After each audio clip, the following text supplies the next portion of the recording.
Alerto mga senior citizens, 60 years old pataas na ba ang inyong edad? Alam nyo ba, dalawa na pensyon ang maaari nyong makuha o matanggap? Well, yan natin pag-uusapan sa episode na ito. Hello mga ka-vlogs! Welcome sa aking YouTube channel at welcome sa ating official Facebook page. Saan ka man nanonood, kumusta? Well, ito para sa ating mga nakakatanda na tumungtong na sa 60 years old pataas ang edad. Kasi ang senior na edad, kinukonsider ito kapag tutungtong tayo sa 60 years old, diba? Senior era na. Well, alam nyo ba mga seniors na meron pong dalawang klase na pensyon ang maaari nyong makuha, matanggap at ma-enjoy, makatulong para sa inyong mga pangangailangan. Well, atin yang tatalakayin, isa-isahin natin kung ano-ano ang mga pensyon na ito. Una, yung atin pong pensyon na para sa mga indigent na mga senior citizens o mga mahihirap. Yung nasa ilalim po ng DSWD, ang tinatawag natin na Social Pension Program. Well, the Social Pension Program ay disenyo para sa mga indigent seniors lamang. In short, pinipili ito. Kung hindi ka indigent, hindi ka po pwedeng kasama dito. And ang pagiging indigent, meron yung criteria na sinusunod mga ka-vlogs. Kasi kapag hindi ka pasok sa criteria, well, hindi ka talaga kwalipikado sa social pension under the DSWD. Ano-ano nga ba ang mga criteria na ito? Well, alinman sa babanggitin ko, apat ito, alinman kahit isa lang, pwede kang makapasok. Una, walang SSS pension, walang PVAW pension or GSIS pension na tinatanggap. Pangalawa, walang source of income, or walang hanap buhay. Pangatlo, wala pong mapagkukunan na sustento mula sa kanilang anak, walang natatanggap na sustento mula sa kanilang anak. Pang-apat, may karamdaman o may kapansanan. So yun po yung apat na criteria. Alin man doon, pwede kang mag-apply at makasali sa social pension. Magkano nga ba ang social pension? Well, monthly, bawat buwan, 1,000 pesos ito.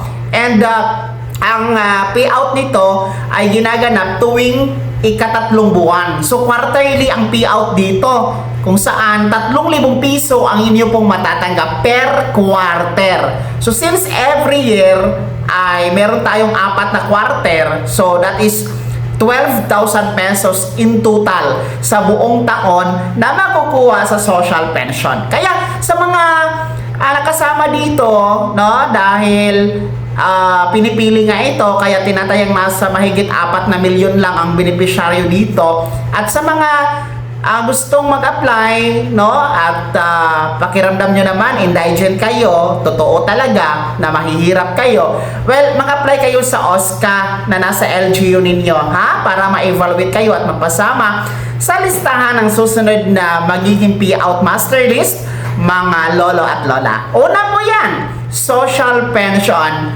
mga ka-vlogs, sa under the DSWD. Well, pangalawa na pensyon na makukuha ng ating mga 60 years old pataas, mga seniors, yung atin pong tinatawag na local pension. Yung atin po kasing una kanina na DSWD social pension, national po yun, national government ang nagpupondo. And then itong pangalawa na local pension ay LGU ito, sa munisipyo nyo ito or sa city hall ninyo. Inisyatibo ito ng per LGU. Hindi ko lang alam talaga mga ka-vlogs kung lahat ba ng mga LGU ay merong local pension, pero sa atin pong pagkakaalam ay madalas or bawat LGU talaga merong binibigay silang local pension para sa kanilang mga constituent or nasasakupan ng mga senior citizen. Well, the local pension na nakukuha natin sa ating munisipyo or city hall, wala yang pinipili, mayaman ka man, mahirap, may pensyon sa SSS, GSIS, PVAW, walang pinipili yan kasi ang requirements lang naman dyan, botante ka, no? Diyan ka nagboboto, no? Registered ka diyan sa munisipyo or city hall, no? City community, no? Botante ka diyan, bona fide resident, may certification ka na nagpapatunay na taga diyan ka sa barangay na yan. Well, makakasama ka automatic basta 60 years old pataas, senior, no? Makakasama ka sa local pension. Yung halaga naman sa ating local pension ay hindi naman po yan pare-pareho. Merong mga munisipyo or city na 500 pesos monthly, meron pong 1,000 pesos monthly, meron din pong 2,000 pesos monthly, no?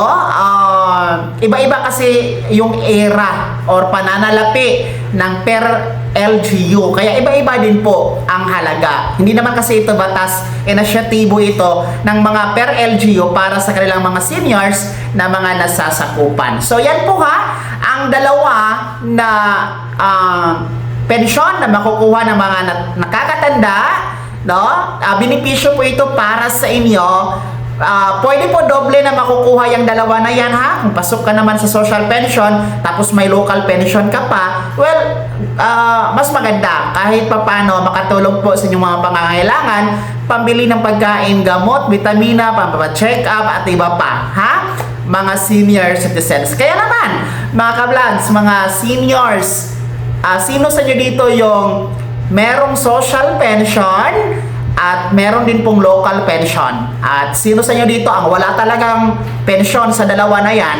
Ibahagi niyo po sa comment section na nasa baba. Maraming salamat sa pagtutok. God bless. Mag-ingat mga ka-vlogs.